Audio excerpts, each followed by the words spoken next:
কিছুটা থাকার জন্য তাই আশীর্বাদ এইভাবেই দেওয়া হলো।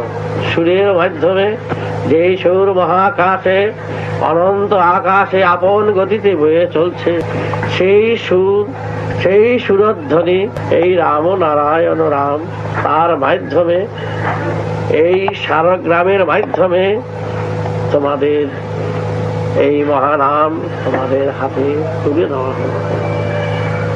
মহাকাশের মহাধ্বনি, যেই ধ্বনি সমস্ত দেবতারা, সমস্ত মহানরা এই সুর সাধনায় জীবন উৎসর্গ করে এই সুর আবার সেই মহাখনি হতে তুলে নিয়ে তোমাদের হাতে সমর্পণ করছে। তোমরা এই সুর সবার ভিতরে জাগরণ করে তোলো, সবাইকে জাগিয়ে তোলো। এই জাগরণের সুর সবাইকে জাগিয়ে তোলো। এই মহামন্ত্র মহানাম সবার দ্বারে দ্বারে পৌঁছিয়ে দাও। সব ঘুচিয়ে যাবে, আপন মনে বিপ্লব গজাবে গজাবে গজাবে, আপন মনে মীমাংসার ধ্বনি আপনি ধ্বনিতে আপনি মিটিয়ে যাবেন। সেখানে কোনো দলাদলি থাকবে না, কোনো মারামারি থাকবে না। এমন সুর তোমাদের ভিতরে বইতে থাকবে যে সুর সবাইকে শান্ত করে দেবে। এখানে অন্য কিছু আর থাকবে না। তোমাদের এই রাম নারায়ণের অর্থই হচ্ছে মহাকাশ। মহাকাশের মহান অর্থ নিয়ে এই রাম নারায়ণ রাম। তাই তোমাদের ন্যায়ের দণ্ড হাতে তুলে দিলাম, তোমাদের আশীর্বাদ করছি। তোমরা জীবনের যাত্রার পথে তোমরা যেই তরি ভাসিয়ে চলছে এই ঝড়ের বিরুদ্ধে, তোমরা তার বিরুদ্ধে লড়াই করে চলো। কোন অজুহাত শুনবো না, হতাশ নিরাশের কথা শুনবো না। যত ঘাত প্রতিঘাত আসুক, যত ঝড় ঝাপটা আসুক, তোমাদের তরি তত বেশি ঝড়ের বিরুদ্ধে এগিয়ে নিতে হবে। তরি তীরে ভাষা নিয়ে পৌঁছাতেই হবে, এ তোমাদের উপরে করা আদেশ।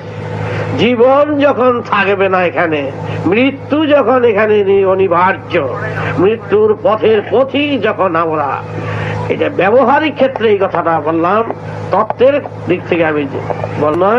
সুতরাং অবসানের পথের পথিক যখন আমরা, তোমরা এই সুর নিয়ে তোমাদের এগিয়ে যেতেই হবে। এই সুরের মাধ্যমে সবাইকে ঠান্ডা করবে এবং একদিন দিন আসবে এই বেদের শাসনে সমাজ চলবে, জগৎ চলবে। বেদের কারণ ব্যক্তিগত নয়, এই বেদ হচ্ছে মহাকাশের সুর, সবার, চন্দ্র সূর্যের মতন সবার। এটা হিন্দু মুসলমান নেই, এটা জাতিগত এখানে বিবাদ নেই, এখানে নীতিগত বিবাদ হচ্ছে, নীতিগত কোনো বিবাদ নেই। এক সুরে সবাই আমরা আছি। তাই তোমরা যে রাম নারায়ণ রাম তোমাদের হাতে তুলে দিয়েছি, তোমরা এই নাম সর্বত্র প্রচার করো। ভাই বোন তোমরা সবাই আমার সন্তান, তোমরা তোমার কাছে যারা দীক্ষা নিয়েছ, আমার রক্তের সম্পর্ক তোমাদের মধ্যে হয়েছে। তোমরা সবাই সর্বত্র এক, নিজেদের মধ্যে ভিতরে দলাদলি, সাম্প্রদায়িকতা, কলহ, বিবাদ সব কিছু ভুলে একই মায়ের গর্ভজাত সন্তান তোমরা, সেইভাবে তোমরা একত্রিত হয়ে এক সুরে সুর মিলিয়ে সবার ভিতরে জাগিয়ে তোলো জাগরণের সুর।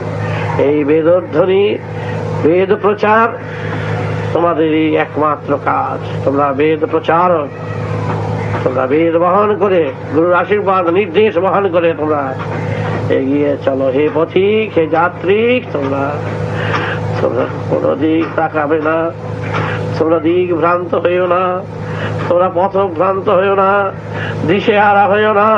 তোমাদের দিশে থাকার মন্ত্র দিয়েছি, তোমরা কখনো বিভ্রান্তের পথে যেতে পারবে না। তোমরা ভয় পেও না, নির্ভাবনা নিশ্চিন্তে তোমরা এগিয়ে চলো। সংসার ধর্ম ঠিক রেখেই সব কাজ করো। তোমাদের আজ আশীর্বাদ করছি। বেদ বেদের শাস্ত্র এবং বেদের অস্ত্র তোমাদের হাতে তুলে দিলাম।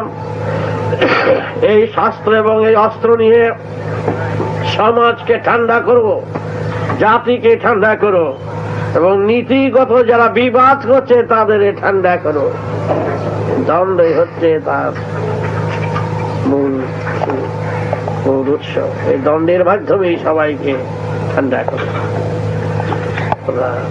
এক হও, একত্রিত হও, এক